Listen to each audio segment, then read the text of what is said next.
भगवान श्री राम चित्रकूट से आगे चले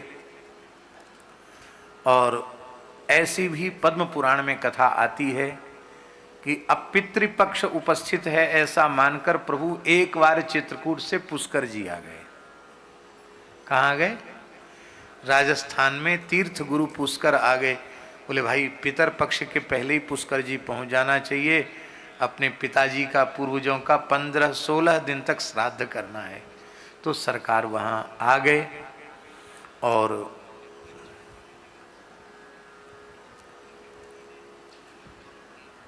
वहां श्राद्ध किया भगवान ने और ऋषियों को भोजन कराया।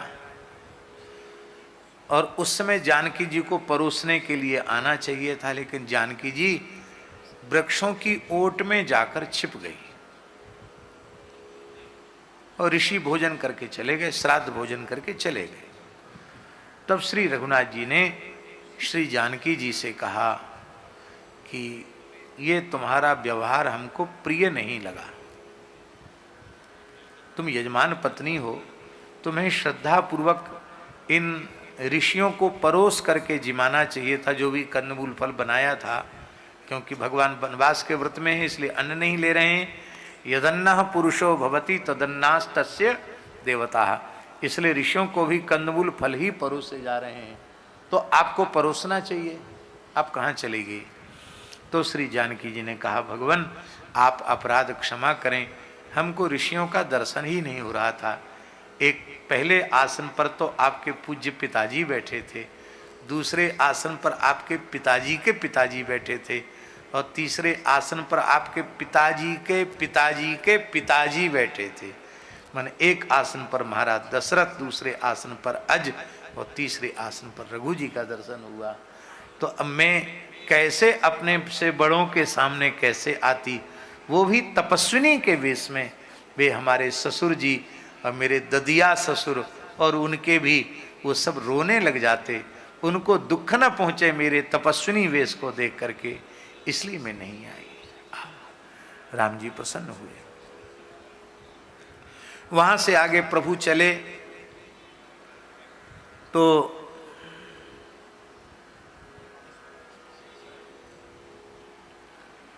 कुरुक्षेत्र आए।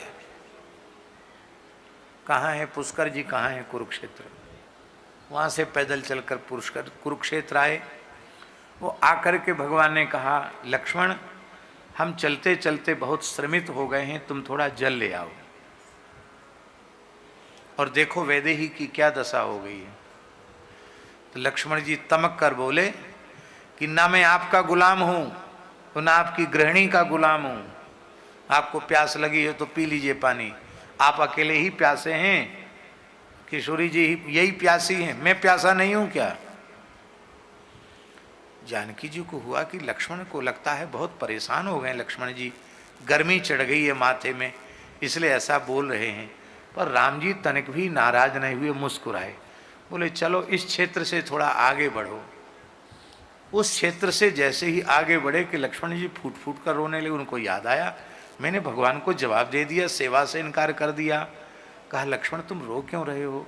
बोले जैसे किसी को स्वप्न की याद आवे ऐसे हमको याद आ रही है।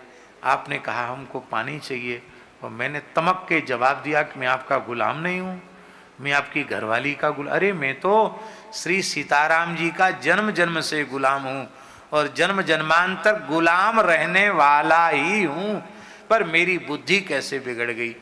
भगवान बोले ये भूमि का दोष था, तुम्हारा दोष नहीं है।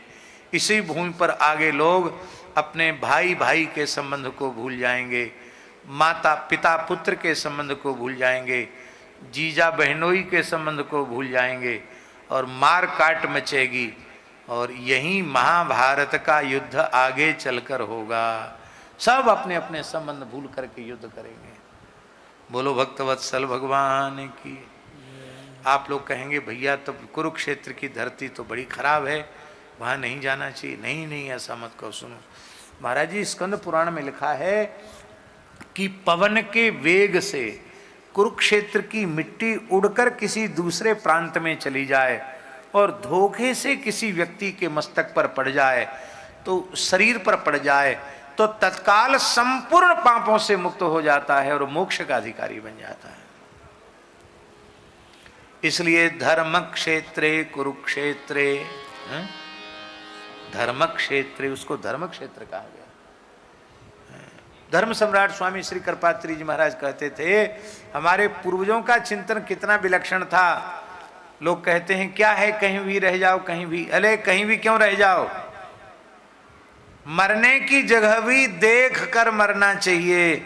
मरना तो है ही है, पर कहां मरें ये विवेक है। महाभारत का युद्ध होगा, अब युद्ध टलने वाला नहीं है, लेकिन कहां मरने से मरने के बाद कल्याण की पक्की गारंटी। बोले ये कुरुक्षेत्र ऐसा है जहां मरने से मोक्ष प्राप्त होता है। इसलिए कुरुक्षेत्र के मैदान में ही लड़ने का निश्चय किया गया। तो ऐसा भी पुराण में वर्णन है। श्री सीताराम प्रतिदिन सत्संग एवं दर्शन के लिए श्री महाराज जी के ऑफिशियल चैनल को जरूर सब्सक्राइब करें।